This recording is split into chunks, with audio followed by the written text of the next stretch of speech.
Welcome to Sekura Law Experience. I'm Luis Elizalde, founder of Sekura Law. I'm here with Stephanie de la Millar. And Eduardo Borgar. and today we have a really special guest. He's an amazing broker and a great friend all of these years, Andy Welbourne. Thank you for coming. Hey, thank you. My pleasure to be here. That's great. Hey, and maybe you are nervous? Nah. Yes? Are you? I'm used to being in front of the camera for my music. Right. Awesome. But the live. Okay. Talking That's different. good. Do you have any idea what we're gonna do here? Well, I've seen your podcast, a couple of No, but previous today ones. it's totally Today- different. No. Changing What? the We're gonna have scheme. clowns running through. Yeah, no. It's normal. Let's speak a little bit about the experience that we have in more related to real estate, but Okay. we don't have to speak only on that. Okay. We want that you feel comfortable with us. It's like talking with friends because we are, but Yeah. the idea is to feel very comfortable, speak a little bit about ourselves, and that's it. So if you want, you can tell us something about you so everybody can know you. Okay, sure. Well, my name is Andy Welbourne, as you know. My company is Turquoise Playa Real Estate. Started at roughly about 2018, so it's been a few years now. Yes. And I had worked with two other great companies that got me to this level. So obviously, it took a bit of a push. I think you were one of the ones that were like, Yeah, I think. I'm like, I just, I have that nervous, can I do this? What's it going to be like? You get so cozy working for an agency, and it's like, you just got to take the plunge, and so going independent. Because you said, sorry, you began your company in 2018, More or less, but yeah. your experience is, Uh-huh. it's not like, I just start. No. Mhm.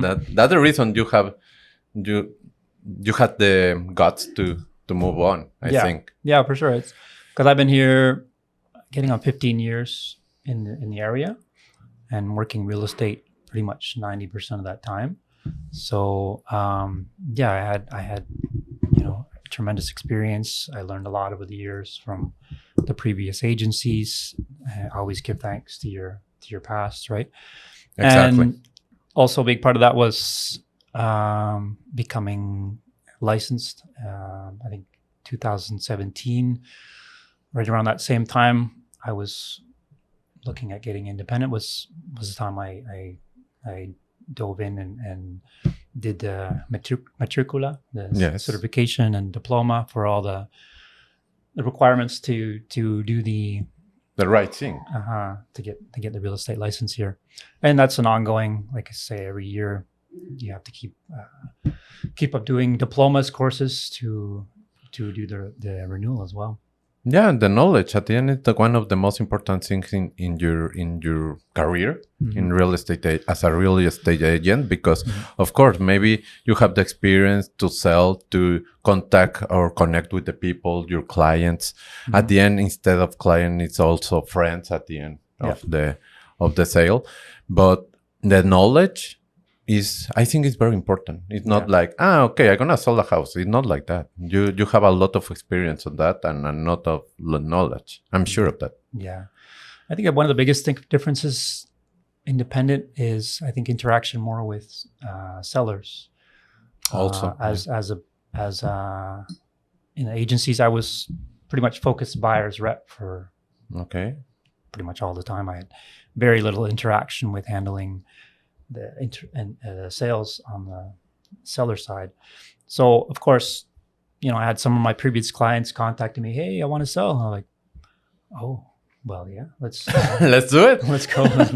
Luis, help me out. What do I need? What are the steps? Or so it was a good, there's definitely some learning experiences, but getting the definition of, who's dedicated to working with you and your own or as open listings. I've had experiences with little things like taking photos, and then all of a sudden my photos are being shown on different websites and other agencies. Like, What's going on? wait a minute here.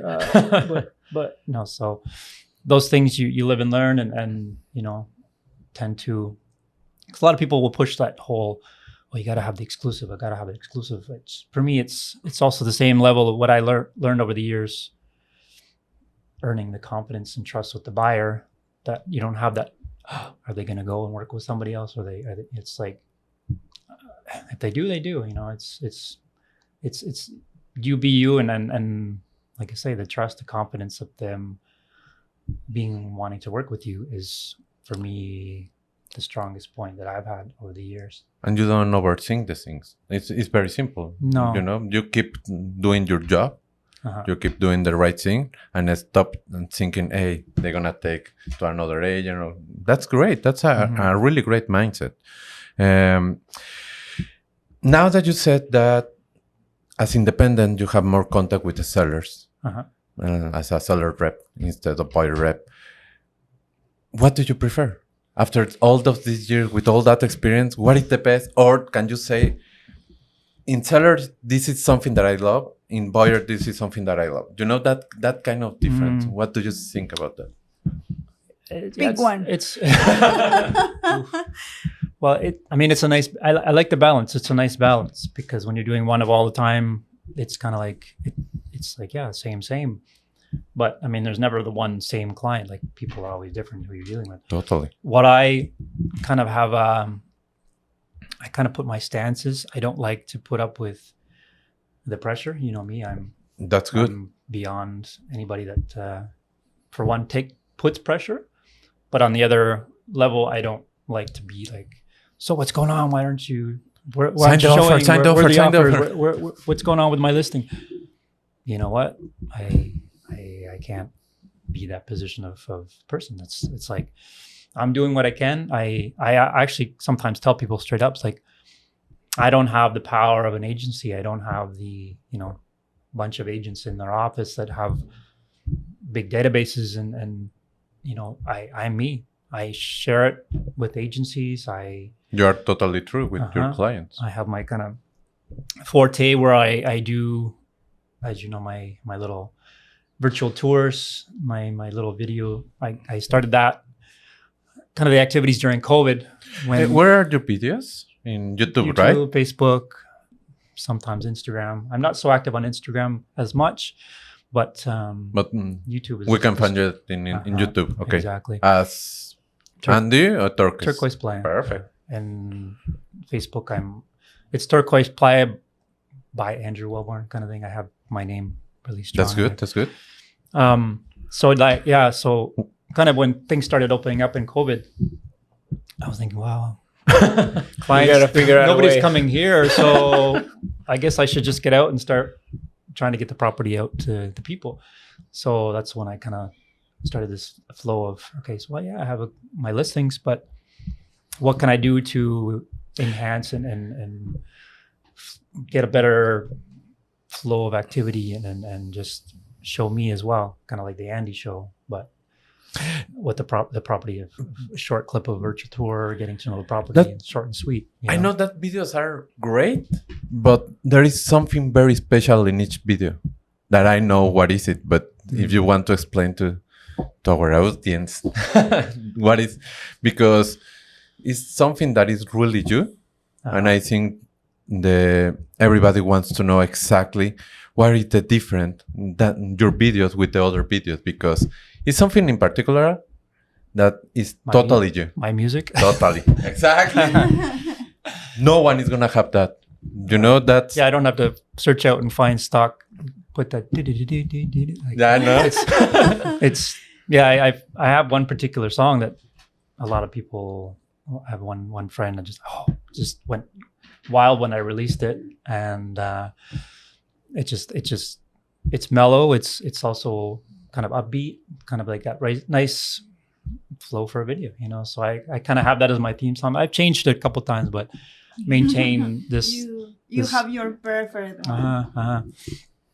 And usually I start just like kind of an intro, sometimes outro, but it's just like, you don't need to go on and on about, it's like, hey, this is me, I'm here, let me take you on this cool little virtual flow of this particular property. And I don't need to, whoa, this is the kitchen. It looks really nice. It's got granite counter. It's just, Yeah, you can watch the video. You're capable, and yeah, the video should speak for itself in most cases. Totally. But it's from my point of view, I'm not like a guy that is gonna buy a house, maybe.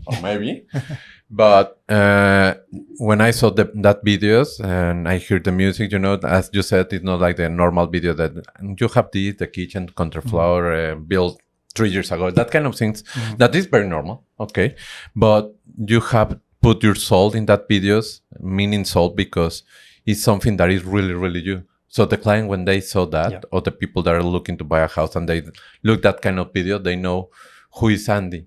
Not only the seller, also someone that loves music, loves and enjoy. From my point of view, it's enjoy life. So I think it spawned from I did them many years ago in my first company, and then, as you know, I've done 3 shows for HDTV. Yeah, right. Yes. So from there, I was like, well, I've been on TV, and let's kind of enhance. And actually, I saw my one video. I think it has like 20,000 views. Oh, That's great. good. That's good. The one with the football star. Okay. It's the I remember. I had one with the other couple that they bought in the 5s. That one I did in chunks, but that one also has about over 10K views. So it's something. It's like it doesn't really. I don't know. It's not like it exploded and made me a superstar, which I didn't want anyways. But I didn't want the fame. it was just like, hey, it was a wild experience, and I got to meet these people, and and I've had actually recent clients that contacted me because of that. They saw the show. Hey, let's check this agent out because he seems to know a lot about the area and this and that. Because you do. You know the area. Mm-hmm. And you truly show yourself always, If I will think about something on your professional perspective, I will say that you are a real estate agent with very strong ethic. Mm-hmm. That is what I will say always. That it's for me in all the closings that we have been working together, it's that something that I see that always defines you. You have a very strong ethic, and with that, I think nothing can be wrong, Yeah. For me, I don't see people as a number. I see them as, the relationship, the experience, because, like I say, I have time working with people sometimes between 4 years. One of my particular clients, we were looking in Puerto Morelos for a good long time. They were set on that area, and then I introduced down south, close to Tulum. And they're like, oh, wow, we didn't know this existed. Place. So and then that's where they purchased, So, and they took, say, a good long hunt to find the right place. So the dedication, you were patient. The dedication, the long patience, and doing. But that's not normal. I have to say the truth. That's not normal. With all the brokers that is on the area, or agents that are in the area, that's not normal. The patient, he's not buying. Okay, whatever. On to the next. Yeah, move, exactly. Move. I gotta have movement, and you're not like that. That's good. No, I try not to forget, because people are important to me. It's like they approach me even now. One thing I think is a major difference between who I was working with companies, who I am now. Obviously, there are less contacts in general, but those that come towards me, or people that refer me, or I see them, they're like golden to me. I treat them as if you prefer quality than quantity. Mm-hmm. That's the major thing, and I will drop everything and let me serve you. Let me find your needs. What can I do to where do we need to go? What do I need to show you? And what exactly you're looking for. Or sometimes you listen them.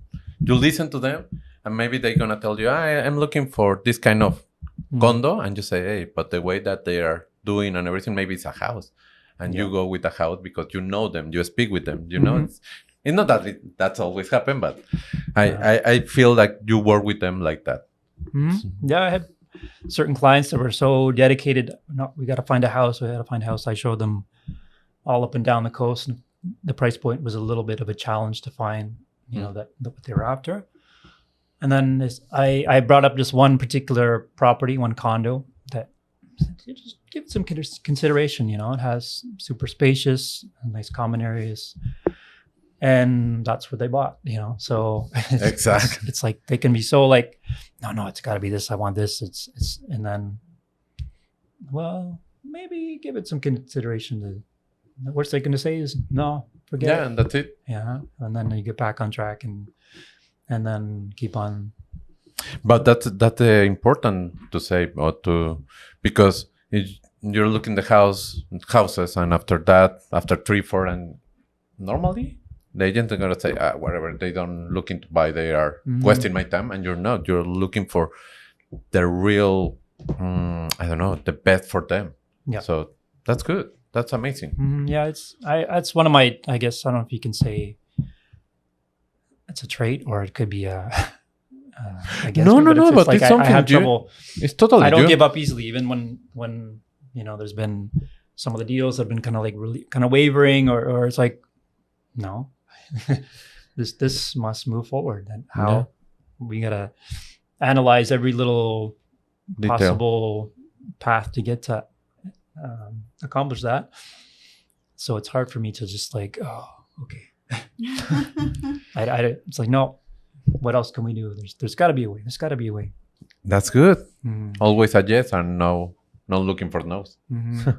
One of the questions that we like to ask a lot here is related to like your first experience as a broker, with your first client, or the first rough one that you were like caught off guard. Could you share that with us? Wow, going back many years. My one thing for me is I'm kind of an organization freak. I some of my, what do you call it, mentors or people that made me who I am. There was one guy, it was a German guy, Bjorn. And I maybe I have some German in my blood from way back when, but for sure. I just have a way of being organized. So when I set up, if I'm going out with people to see properties or whatnot, I have my itinerary. I'm very set on, setting those times. And if I get off track, or if they suddenly say, you know what, let's start looking, at something else, and I'm like, oh. So yeah, I have had a couple times where it's like you have to switch gears completely from what you're looking at. Or, say you're looking at a price point, then they want to tell us what we can do to, look at 150. Let's look at something at 250. And you're like, but I didn't set that for today. But so you kind of have to almost have those cards ready to pull out of your pocket.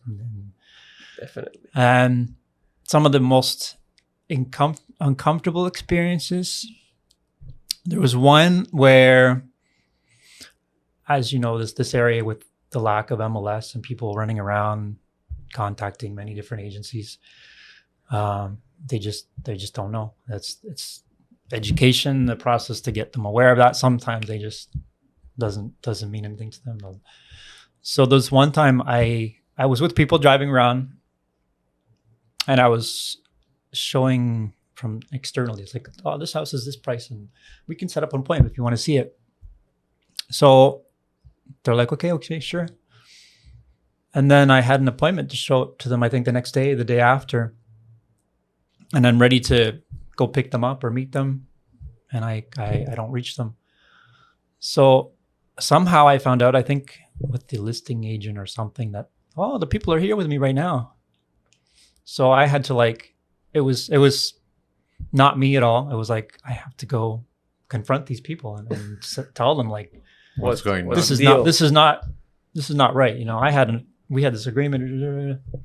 So yeah, that was pretty new in the market, in the industry. And I was just like, oh, I was kind of angry, but at the same time super nervous because I just don't want to do this. It's not right. But that's fairly common, as you said. And in your experience right now, I don't know how many years later, would you think that's, in that particular case, it was a thing created by the other broker or because of the client was like that? Because most of the time you have to expect it from anybody, right? Well, as I said earlier, now I'm in the listing side. So I've had two agents coming at me with the same client, and it's like, I don't know who's going to be showing this house, but tell me and I'll set the appointment, so but I'm selling it. Yeah. I'm here. I don't know to there's who. two of you coming. Somebody's going to arrive with the buyer, and you guys decide, because Let them figure it out for there's themselves. registrations, right? And at the end, it's kind of the buyer's decision who they're going to work with, and Definitely whose car they're going to get into, and so it can be, it's a lot of strong education process for people to really understand that, find that super great professional and try to stick with them, because they can show you everything, or get that understood from right from the get-go, I guess, because some people are like, no, I have 3 properties and that's it. That's all I can show you. And then, so there's many different facets of the roles that people take on here. The best approach of it, what I've seen, is that depends on the connection that you build with them. Mm-hmm. Because I've seen sometimes that you could not be like the broker with the most properties or the most connections. But if you have a really good relationship with them and connection with them, they'll stick with you. Yeah. Right? Yeah. So it also depends on the client itself if they look for that. Yeah, this area too, we have, it's an international flow of buyers. So those people coming from their country, some people, they want to work directly with the listing agent. That's how they work. Some people feel more comfortable. Shopping around. You're my buyer's rep. I want you to show me around, and then so that's also the mentality of what we have to deal with here as well. So like I say, I've experienced that role now, being on the listing side. People coming, hey, I know you're the listing agent, so let's do the deal together. That's fine. And they say, it's, for me, I've always been one of those super flexible people. I don't like to cause tension and stress and bicker over things. It's like, you know what? Let's just figure it out. What I don't like, I don't like nobody likes being cheated, obviously, but at the same time, you live and learn. If you live and let live.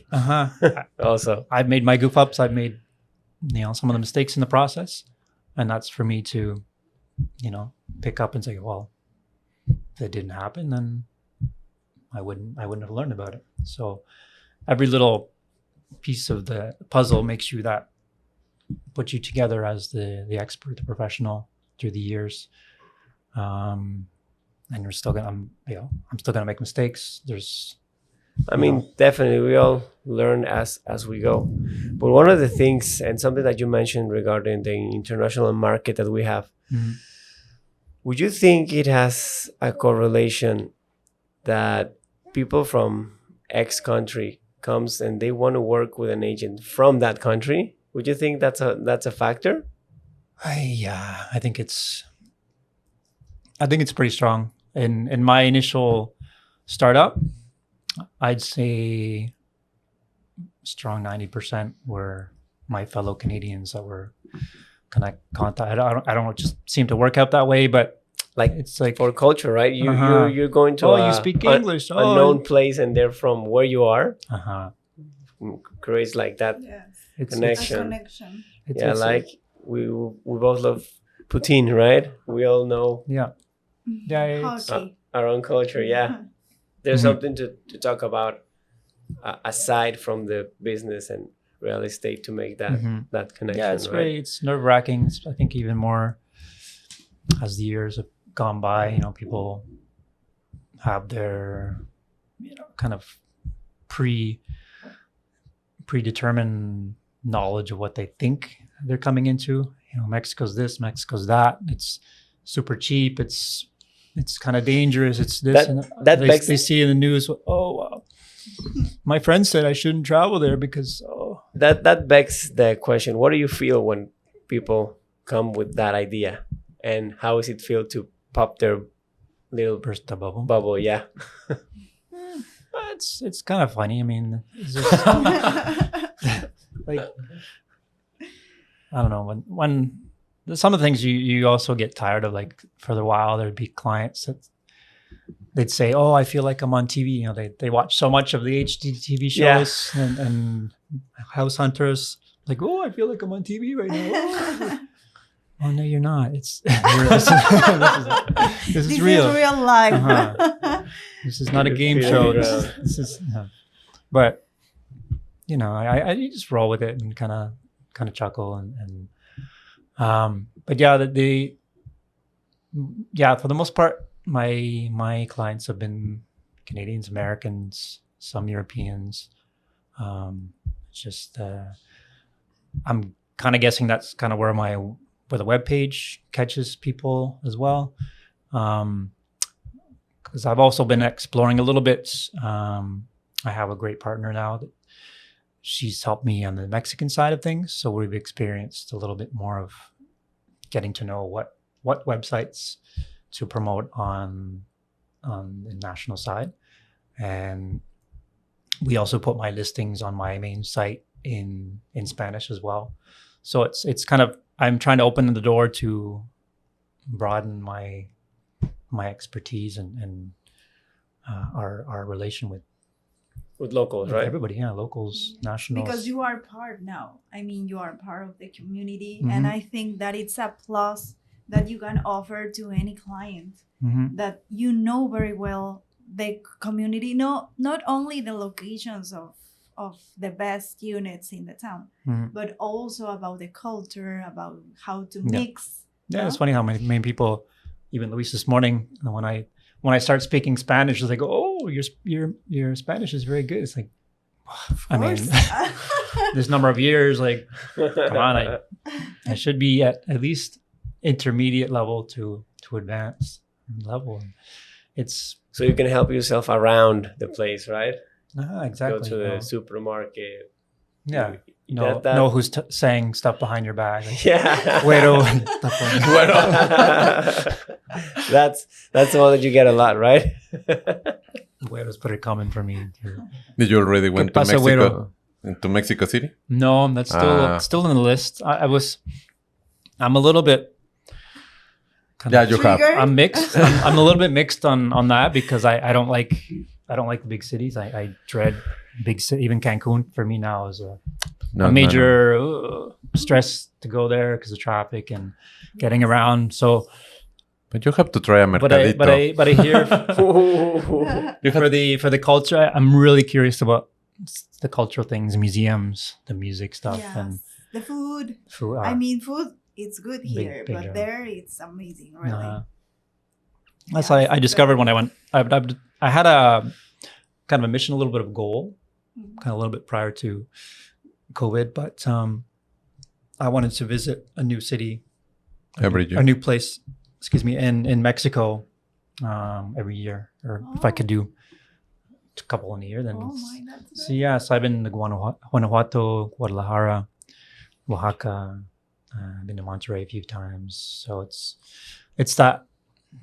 like I there's so much to explore in the world, but even Mexico's, even my own country, I've only been to a couple of the provinces up there. So, there's still a good strong wish list of places that I want to check out. You have your bucket list, and every place, the food, like Oaxaca was dynamite. That was, I think, one of the strong points for me that stood out. In Oaxaca was every day mole. Just one question.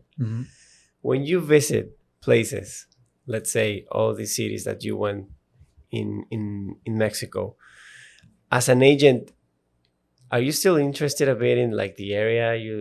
are you like going on vacation there, but you're still like looking at places and seeing how the market is? Not really. Or I'm not kind of just really? putting myself in a Vacation mood. yeah. I'm an explorer and definitely just things curiosity. You know, somewhat of kind of what are the neighborhoods like, or what are the kind of what pricing would be like, but never been really a strong these. I'm discovering new place and what's there to see and what's different from where I'm at now. You know, and the climate has been a pretty impressive thing in many of the places. That is so different from one place to another. Yeah, I mean, so when I went to Oaxaca, it was in January, so it was a little bit chilly. For us. yeah. Not Yeah, like chilly 0 for us. degrees, not like 0 degrees or anything, but I think it was around, it was 15, 16 degrees or something like that. For So- us, it's Yeah, for us, it's like you cut in half what we're usually. Take out the humidity. around. It was nice because it's like, yeah, it's fresh air. Because as I spent some time out by kind of down in Meatla, like out kind of out of the city a little bit, where some of the sightseeing. I mean, I want to go back because I didn't get to see the coast. I want to see the beach and get to know the area a little better. and compare and see that nothing is better than these beaches. That's what I've heard. Yeah. I've heard that. I haven't been to the Pacific, and it's for me kind of good to know that, because then I can tell people, oh, I've been there and it's pretty, but Not so It's better good. here. Yeah, But a yeah, lot of people- not so good. a lot of people do that. Tell me that on their own. They've been to Puerto Vallarta, Cabos, or whatnot. Oh, it's nice, but the difference there is that the views. It's more kind of mountainous. Mhm. You know, I used to laugh some of my older, way back when some of the And more inquiries. like it's in Canada or some part of the states that are surrounded by mountains. Here Uh-huh. it's like a Flat. Plains. pure Yeah, because flat view. I in the old days I'd have inquiries saying, it'd be great to have like an upper level view on a mountain. It's like, Nah. it's pretty flat here. Unless it's an artificial one, because No. Only, or No. if you build a castle or something. Yeah. like that, no? we're Why at sea not? level. Nah, everything is flat here. So, but yeah, it's It's a I good- think the only hill that they'll encounter here is the one going down the 38th Street, right? yeah, a little bit of That's the only inclination. hill that they'll that you encounter. will find. Mhm. Yes. Yeah, but I mean that comes to the basically the very end of the episode. Learning so much from you. Any thoughts that you want to share with us regarding your business? Your Your experience. experience. Well, I mean, you guys have been pretty much my foundation of keeping things rolling. There's definitely been some hiccups. Had some great people coming going through your office as well that have been tremendous help in the time. But yeah, it's that wonderful circle that we have, because if I get stuck, hey, I need help on this, and you guys are always there to, and it's not just the real estate. There was several aspects of helping with referrals to other things like immigration, accounting. It's many different facets of. I think that we have the same idea from the beginning to help people. At the end, it's Service. not like, okay, they're gonna buy, they're gonna bring business, they're gonna bring money. At the end, it's not only that. Yeah. It's Yeah, it took help. I've had clients that almost told me that, oh, Luis is just like another you. Really? That's nice. It's like almost That's- a mirror of the Yeah. same mellow Culture, the super idea. ready to help, Yeah. ready to jump in. And I'm That's- here. What can I do? What can I do? That's our policy. It's not only for the money. Mhm. Really not. Of course, we need a business to grow and everything, but Gotta eat, gotta pay rent. yeah, exactly. But it's not only that. It's really to help people to enjoy the investment that they are doing, because they are taking a risk always an investment. It's a risk. Yeah, there's a lot of nerves involved. It's like, Exactly. It's like, whoa, what's going to go on there? What's a bank trust? What's all this stuff that I'm not used to? And, you know, and so right now we're dealing with some people that are a little up there in age, and they are very worried about every little detail is kind of a bit of a stress for them. It's like, totally. this thing, no. And it's like, well, how can you just got to stand firm and just say, well, I'm afraid this is what we have to do, and let's just do it, and work on that and get the closing done, and at the end you're gonna be happy. That's the idea. Yeah, don't kind of try not to get stuck in the mud and be like, no, never. Like, just okay. What's the next step? What's the next moving activity forward in the process to get on and move on? Because you don't want to. No, don't get stuck in the past. Exactly. That's one of the most important things. So, did you enjoy to be here? Oh yeah. Are you sure that you're gonna repeat with us one day, maybe? That's good. It was like maybe. No, what I was thinking was, as I told you in my message yesterday, well, maybe I should bring some of my instruments to a little bit of a live performance too. That will be amazing. Yeah. Half podcast, half live. Since you are I'll bring an instrument for each one of you, so you can play. Could be. You can all play. That will be interesting. Let's see how it turns. A twist. Jam. That's what the jam is. The live jam, as it flows, as it comes out. Let's do it. Maybe. Okay. Yeah. Awesome. Thank you so much for coming. All right. Thank you for the invite. Bye. Thank you. Bye. See you.